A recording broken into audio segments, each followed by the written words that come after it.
N M M S या एक्झामसाठी तुम्हाला सायन्सची तयारी करायची.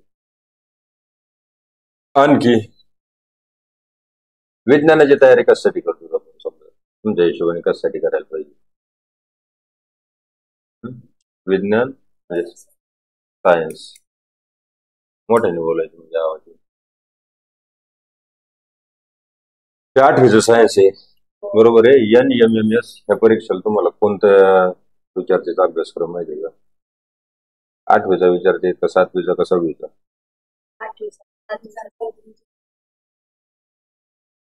7वीचे काही प्रश्न आणि 8वीचे. ही एक्झाम आहे, त्याच्यामध्ये तुमचा पेपर कोणत्या कोणत्या भाषेत येतोय? मराठी. आणखी नाही नाही, भाषा कोणती असते पेपरमध्ये? भाषा कोणती असते? मराठी. मोठ्याने बोल ना, आपलं रेग्युलर बोलतो तसं लाज बेसू नको, तुला काय नाही विचारायचं.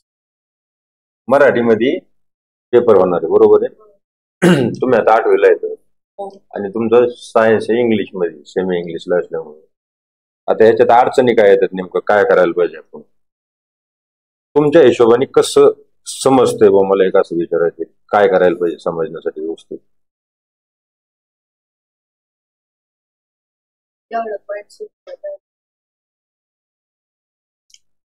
जेवढे पॉईंट शिकवले त्याच्यावर रिव्हिजन. पहिला मुद्दा याचा आला समजा रिव्हिजन.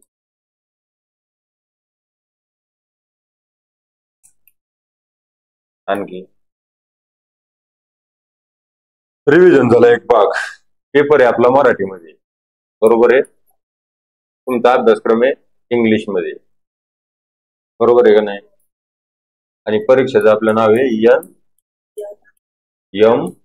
NMMS. आता ह्याच्यामध्ये विज्ञान किती मार्काला आहे? 35 मार्काला विज्ञान. त्याच्यानंतर दुसरा कोणता विषय आणखी? बुना, ते पण 35. बुद्धिमत्ता कितीला आहे?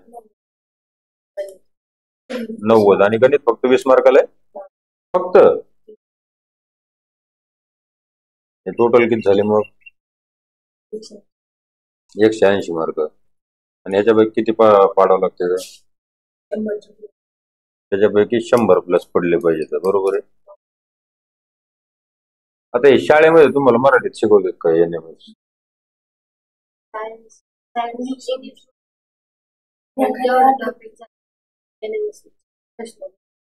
म्हणजे MCQ घेतात का? तुम्हाला लिहून आणायला सांगतात का? आता ह्याच्यात हे सायन्स इंग्लिश मध्ये जर समजलं तर त्या मराठीत तुम्हाला त्याचे प्रश्न कळतील का? सगळे कळत नाही. पण एक झालं रिव्हिजन. रिवाइज किती केलं आणि प्रश्नच नाही समजलं तर मग काय करायचं? असं होतंय का? म्हणजे प्रश्न समजत नाहीत शिकवलेलं असले तरी पण. ते प्रश्न असं नाही घेत इंग्लिशमध्ये मराठीत असं ट्रान्सलेट केलेले येत नाहीत का पेपरला? सगळे मराठीत. आता हे झालं एक विषय. समजा इथं भाषाचा प्रॉब्लेम होतो पहिला, बरोबर आहे. तुमचा दुसरी भाषेवर काम करावं लागेल, हे का नाही? कोणत्या भाषेवर? मराठी. आता हे NMMS ही जी परीक्षा आहे, जर नाही दिली तर जमत नाही का? हा हा. सेमीला बसायचं असलं तर ही परीक्षा द्यावाच लागते. आणि सेमीला तर सायन्स इंग्लिश मध्ये आणि परीक्षा आहे मराठी. मग ज्यांना मराठीत त्यांना नाही. उलट होतंय का? उलटच होतंय की नाही? होय.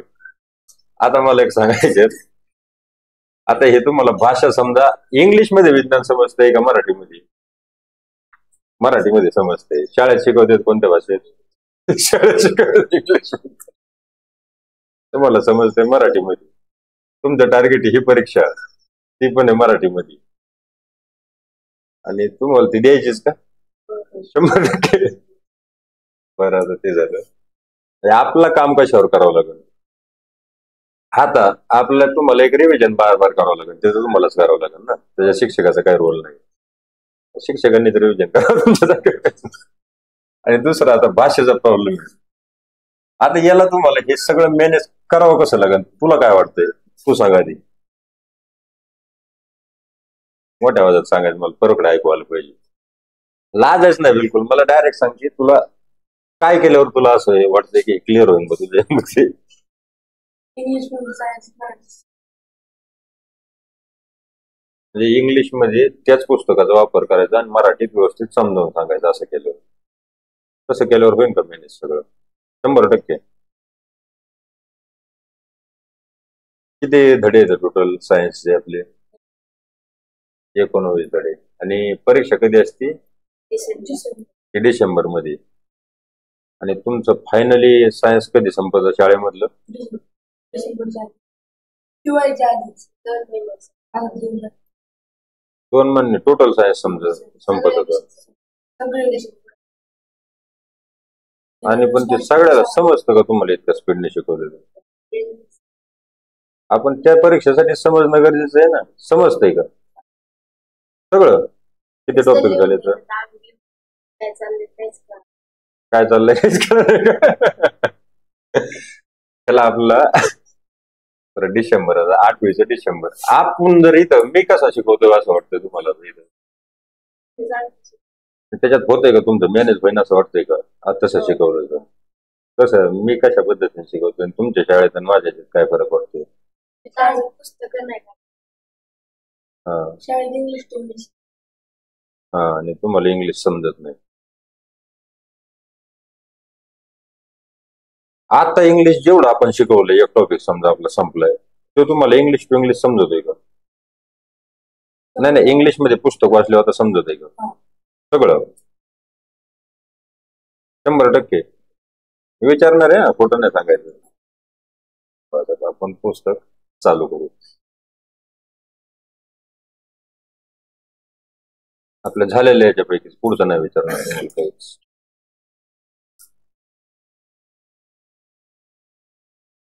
नंबर आहे पडताळून तर बघावं लागेल आपलं किती येतंय का, नुसतं आपला क्लास चाललाय.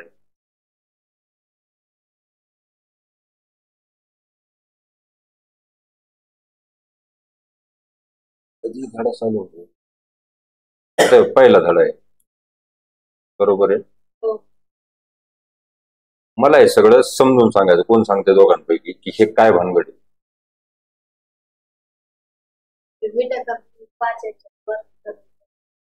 वर्गीकरण केलंय त्याला मी काय सांगितलं होतं इंग्लिश मध्ये? लिव्हिंग ऑर्गॅनिझमचं काय पण वर्गीकरणाला काय म्हणलं होतं? क्लासिफिकेशन. कसं केलंय? बिंदास सांग, काय नाही चुकलं तरी जमलं. एक पेशीमध्ये हे केलं सुरुवातीला एक पेशी आणि अनेक पेशीमध्ये. हे झालं समजा युनिसेल्युलर आणि मल्टीसेल्युलर. आता यातलं एक पेशी मल्टीसेल्युलर आहे का युनिसेल्युलर आहे? एक पेशी कोणतं आहे? आणि मल्टीसेल्युलर म्हणजे बहुपेशी. हे प्रोकायरोटिस आणि युकायरोटिस हे केलं आपण. ते कशामुळे का, म्हणजे हे विभाजन याच्यामध्ये काय फरक आहे दोन्ही मध्ये?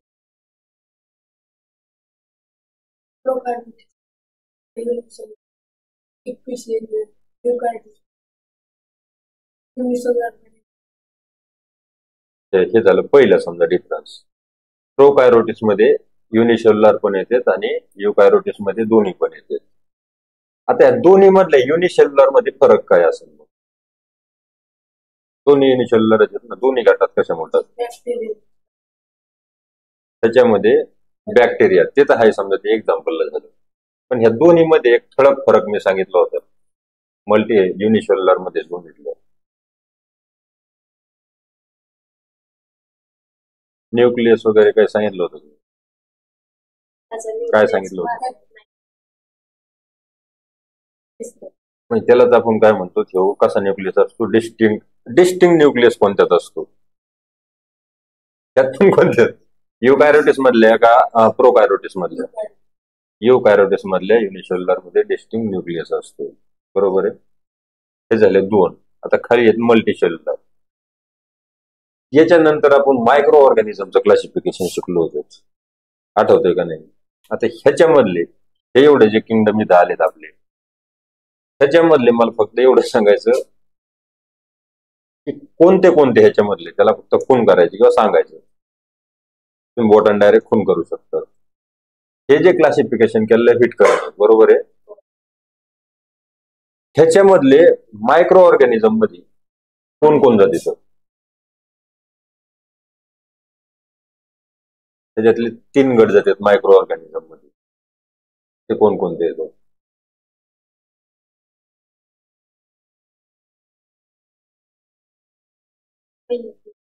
पहिले कोणते? पहिलं मोनेरा, दुसरं प्रोटिस्टा, तिसरं फंगी. आणि हे प्लांट आणि अॅनिमल हे जातात का मायक्रो ऑर्गॅनिझम?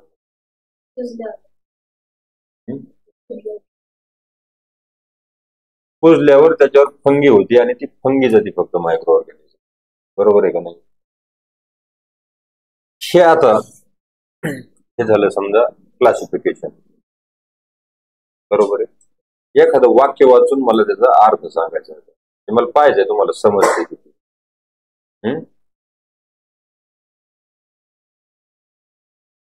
आणि मोठ्याने सांगायचं, मराठीमध्ये त्याचा अर्थ सांगायचा मला काय होतं आपल्या भाषेमध्ये. पहिलं तू वाचायचं.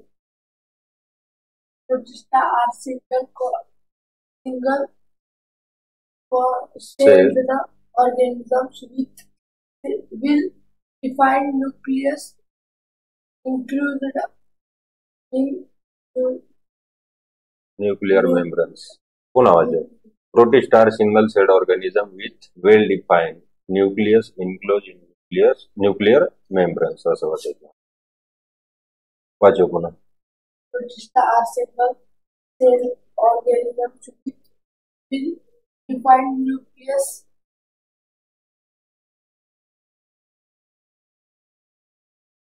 enclosed in a nuclear membrane. ते काय सांगते? हा, न्यूक्लियस दिसतात, वेल डिफाईन असतात, म्हणजे वेगळे आपल्याला दिसतात. ते कुठं? ते पुढं काय? Enclose in a nuclear membranes, म्हणजे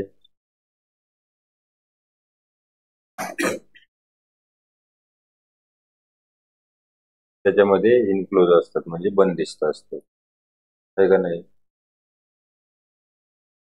लक्षात राहायला किती प्रॉब्लेम होते आणखी. तर तुम्हाला आता हे पाठीमागचा आपला एक टॉपिक संपला, याच्यात किती फरक वाटतोय? त्याच्यात मी शिकवण्यात फरक, बदल काय करायला पाहिजे आणखी? हाय असंच शिकवायला पाहिजे का त्याच्यात बदल करायला पाहिजे? काही काय बदल करू? तुम्हाला काय वाटते, काय बदल करायला पाहिजे त्याच्यामध्ये?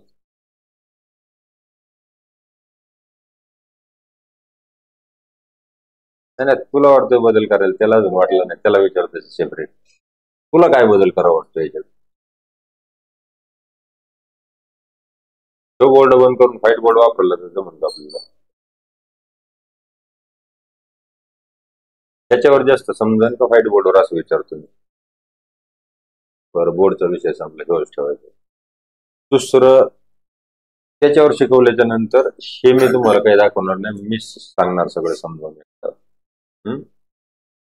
त्याच्यातल्या दोन्ही पैकी तुम्हाला कोणतं कॅप्चर होईल जास्त? कॅप्चर होईल का? हे त्याच्यामध्ये दुसरा एक प्रश्न माझा असा आहे की हे जे आपण पुस्तक वापरतो डायरेक्ट, बरोबर आहे का नाही? त्या पुस्तकाऐवजी मी स्वतः मटेरियल हे बनवून ते वापरू, काही पुस्तकच वापरू?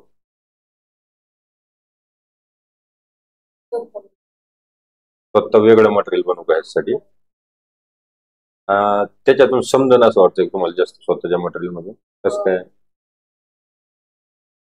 कसं काय?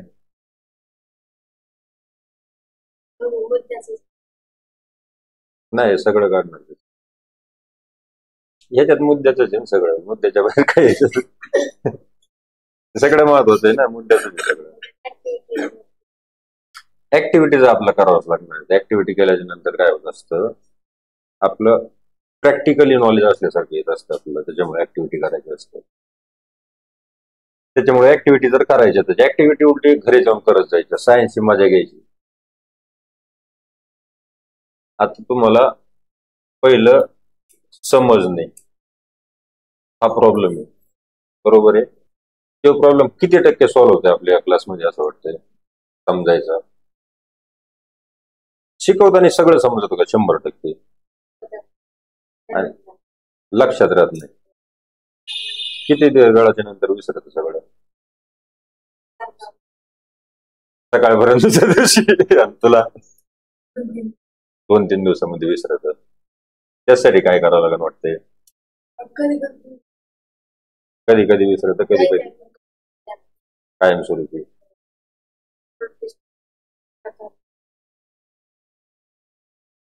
हा, आता ह्याच्या अगोदर तुम्ही शाळेत धडा शिकला होता, तर आपल्या अगोदर शिकला होतात ना, आणि आणखी पुढे शिकला होतात 2च जागेवर. शाळेत धडा शिकल्याच्या नंतर त्यावेळेस किती टक्के लक्षात राहिला असेल तुमच्या? 10%. त्याच्या 10% राहिले आणि तुझ्या 0 काही 1 करू काही. बरं, 1% म्हणजे धड्याचं नाव तर लक्षात राहिलं असेल, 1% तर राहिलं असेल ना. आता किती टक्के लक्षात असेल हा धडा? बरं, ज्याचा आला 1% वरून गेला ते 50%पर्यंत, तुझ्या किती राहिलं असेल? 80%, 100%. म्हणजे 80% हे नक्की आहे का असं विचारतो? 100% म्हणजे 80% नक्की राहिलं असेल ना. म्हणजे रिअल सांगायचं, जितकं खोटं बोलायचं तितकं पुढचं मग मला सांगता नाही, खरं सांगायचं. म्हणजे तू 1% 50%वर गेलाय 10 दिवसात, म्हणजे चांगली प्रगती आहे म्हणायचं, बरोबर आहे. आता नेक्स्ट आपला काय करावं लागेल, तुम्ही आज जे विचारतोय मी तुम्हाला त्याच्यावरून माझ्या लक्षात येणार की आपलं काय करावं लागेल तुमच्यासाठी. आणि तू 10% वरून डायरेक्ट 80%वर गेला, तुझी प्रगती जबरदस्त आहे, फक्त मिस करायचं नाही लेक्चर. तुला इथून 80%पासून आहे ना 100%वर जायचं. किती? 100%वर. आणि तुला पुढच्या 15 दिवसात मी आणखी 8 ते 15 दिवसात तुम्हाला डबल विचारेल किती प्रगती झाली, काय झाले. काही प्रॉब्लेम असले तुम्ही लिहून ठेवत जायचे, काही असलं जरी मला डायरेक्ट कॉल करून विचारायचं. जर तुम्हाला वाटलं काय सरला भेट वस्तू दम निघा नाही आपला, विचारावंच लागेल डायरेक्ट फोन करायचा, असं करायचं. आणि तू 50%वरच आहे ना? हा, तू 6वीला सेमीला आला. तो प्रॉब्लेम काय मुळे आला वाटतंय तुम्हाला? सेमीला आल्यामुळे आलाय का सेमीला आल्यामुळे आलं? किती पोरायला तुमच्या वर्गात पोरं किती आहेत? तुझ्या वर्गात दोघं एकाच वर्गात आहेत ना? किती मुलं आहेत? टोटल 74 आहेत. 74 पैकी तुमचा एक अंदाज मोठा मोठी, तुम्हाला दोघाला तसाच प्रॉब्लेम आहे ना सेम होताना? म्हणजे अगोदर कशाचं? समजण्याचं. तर समजण्याचा किती टक्के पोरांना प्रॉब्लेम असेल? 74 पैकी किती पोरायला असेल तुझं मत?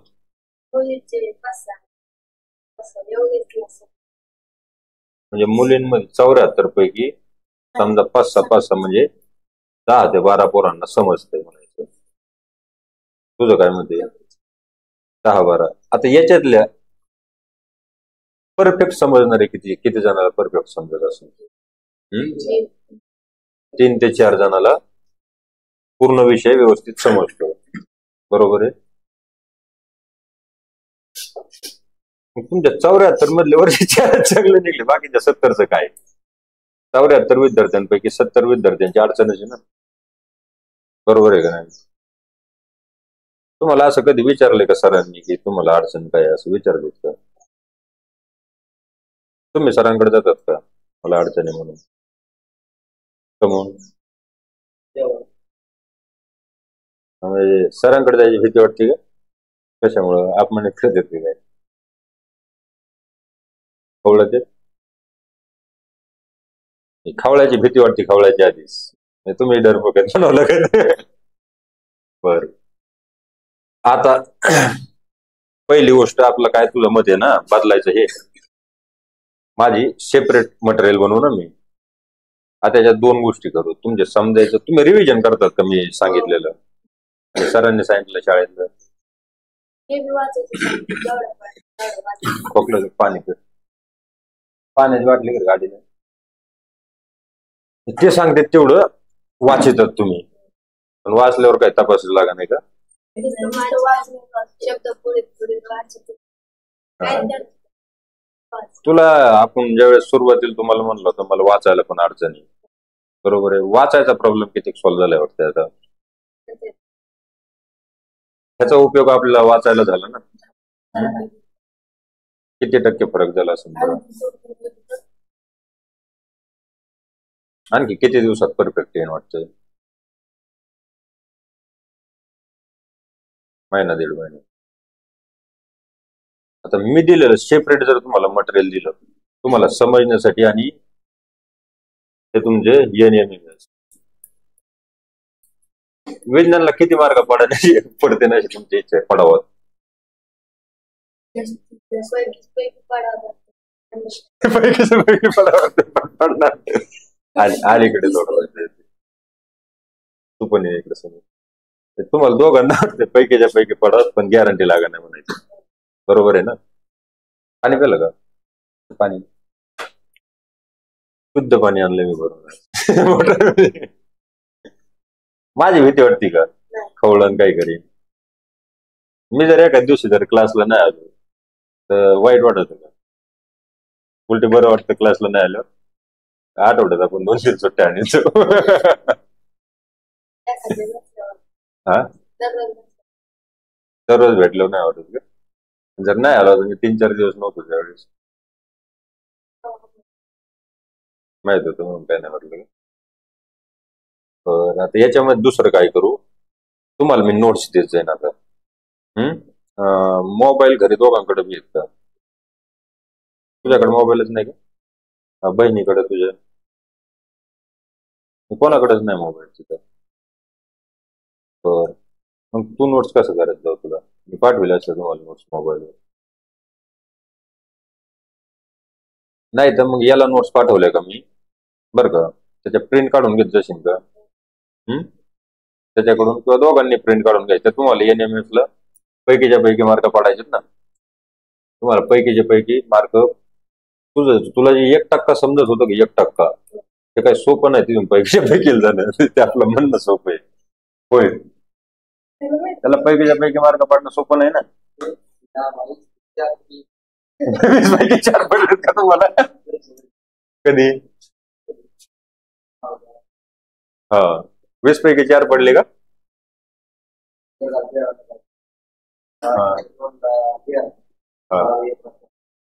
असं आहे का? भाग 2 ला किती पडले तुला आणि भाग 1 ला? आणि कशाची एक्झाम होती? भाग 2 ला कसे इतके पडले? असं आहे का? आता याचं मी काय करीत जाईल, हे तुम्हाला जे समजा एक पॉइंट आहे, बरोबर आहे. तर आता इंग्लिश मध्ये तुमची ही परीक्षा आहे मराठीत. तुमचा फळ आता मेन काय होतं मला लक्षात यायला लागलाय, तुम्ही हिच्यावर बी ते प्रश्न वाचितात दिवसभर, बरोबर आहे. ते मराठीत थोडंफार समजत आहे प्रश्न. आता तुम्हाला इथून पुढे मी काय काय देत जाणार आहे माहिती का? प्रत्येक धडा झाला त्याच धड्याचे त्याच नोट्स मध्ये, त्या नोट्स मध्ये हे सगळं तुम्हाला लेक्चर मध्ये सगळं समजावून सांगणार, तुम्हाला सगळं समजणारच आहे. त्याच्यानंतर हे तुम्हाला मी इंग्लिश प्लस मराठी अशी नोट्स बनवणार आहे, बरोबर आहे. तशी नोट्स बनवल्यावर तुमचं काय होईल, हे सायन्स आहे शाळेतलं ते बी कम्प्लीट होईल. हे सायन्स महत्वाचं असतं. NMS काय आहे ते, त्याला 1000 रुपये महिना देते तुम्हाला. किती? 1000 रुपये महिना. किती दिवस? 12 वस्तू, बरोबर आहे का नाही? म्हणजे तुम्हाला स्कॉलरशिप भेटणार आहे, ते बी महत्वाचं आहे. समजा आपल्याला शिक्षणात खर्चाला 1000 रुपये भेटतात, बरोबर आहे का नाही? आणि ते सगळं मराठी. तुमचं पुस्तक आहे इंग्लिश मध्ये, शाळेत शिकवितात इंग्लिश मध्ये, इथल्या क्लासेस शिकवितात इंग्लिश मध्ये, आणि मराठीत. आणि सगळ्यांनी इंग्लिश वाल्याला बळजबरीने द्यायला लावले, असंच होतंय ना. त्याच्यामुळे काय करायचं, ते द्यायला का बळजबरीने, कारण ते बी महत्वाचं आहे. तुम्हाला 1000 रुपये भेटतील महिन्याला, बरोबर आहे का नाही? आता काय करायचं, हे जे मी मराठी आणि इंग्लिश करीन ते तुम्ही बार बार वाचलं पाहिजे. फक्त तुम्हाला काय होईल, इंग्लिशच्या पकाट होईल आणि मराठीमध्ये बी अडचण नाही. जमन ना तसं दिलं. आणि त्याच्या खाली समजा हे टॉपिक मी किंगडम प्रोटिस्टा शिकवला, आता पहिल्या धड्याचं देणार नाही कारण पहिला आपला झालाय. आता जिथून इथून पुढे राहिलंय ना त्याचं डायरेक्ट तुम्हाला नोट्स मी नंतर देईन पहिल्या धड्याच्या. त्याच्यात पहिली गोष्ट तुम्हाला देत जाईल, हे सगळं समजावून सांगत जाईल डबल त्याच्यात, म्हणजे मराठीमध्ये एक्सप्लेन करून देईन नोट्स मध्ये.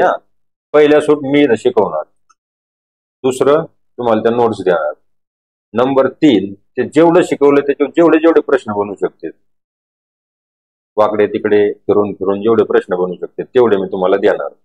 बरोबर आहे. आणि तेवढं जर तुम्ही केलं तरच याला तुम्हाला 35 पैकी 35 मार्क पडतील सायन्सला. होईल का तेवढं पण? तुझं एक लक्षात या नसतं हो म्हणण्यात उपयोग नाही. तुमच्या 1% तिथपर्यंत जाणं सोपं नाही. पैकीच्या पैकी त्याला अभ्यास करावा लागेल. नाहीतर लयच लोड येत असला तर आपलं कॅन्सल केलं बरं झालं. लाईफ मध्ये लोड नसतो घ्यायचं. काय करायचंय मग? करायचंय तसं त्या एक्झामला टार्गेट करायचं आपण का नको? मग माझी चव घालताना तुम्ही माझ्या जर आपण नाही मार्क पडले ना याला म्हणते ना काही खरं नाही म्हणून सरांचं, असं होऊ नये. कारण ते काय होत असतं, ते जे पहिलेच हुशार तुमच्या 74 मधले जे 4 पोरं आहेत ना हुशार असणारे, त्यांनी कुठं ना कुठं क्लास लावलेले असते, पण त्यांना समजत पण असतं. त्यांची IQ लेवल पहिलेच वाढलेली असते थोडीशी.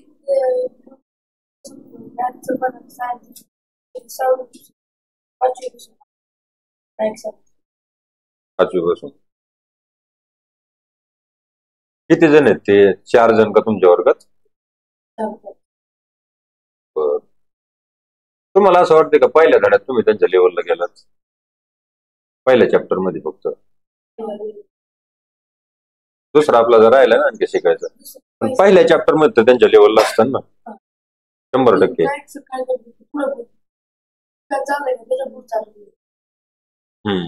त्यांच्या अगोदर बॅच चालू झालेले आहेत ना, उन्हाळ्याची बॅच असून त्या असू द्या. पण तुम्हाला इथून जर तिथं जायचं म्हणलं तर प्रयत्न लय हार्ड करावं लागतं. हार्ड म्हणजे लय नाही, जे आपल्याला तुम्हाला मी 15 मिनिटं अभ्यास करायला लावायचो ना ते फक्त अर्धा तास ते पाऊण तास करावं लागेल त्या विषयाचा घरी गेल्याच्या नंतर. चालतंय. आता उद्यापासून तो आपलं हे मटेरियल चेंज, तुम्हाला डायरेक्ट वेगळं मटेरियल करेल.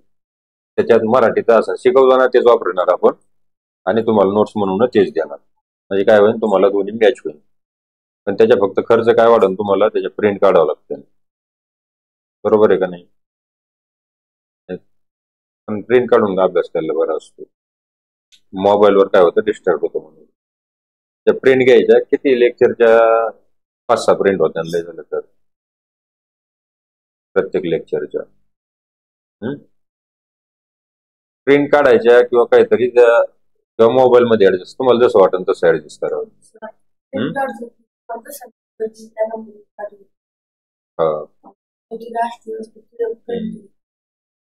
चालतंय.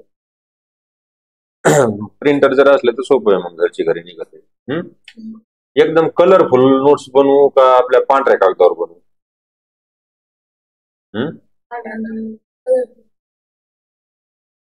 पांढऱ्यावरच बनवू का? बरं, उद्यापासून तुम्हाला वेगळ्या नोट्स भेटत जाते ना. पण तेवढी मेहनत मला 1 तास नोट्स बनवायला लागत जाईल रोज, आणि तुम्ही तर नाही वाचले काय उपयोग नाही व्हायचा. हा चालतं, उद्यापासून तसं चालू करू.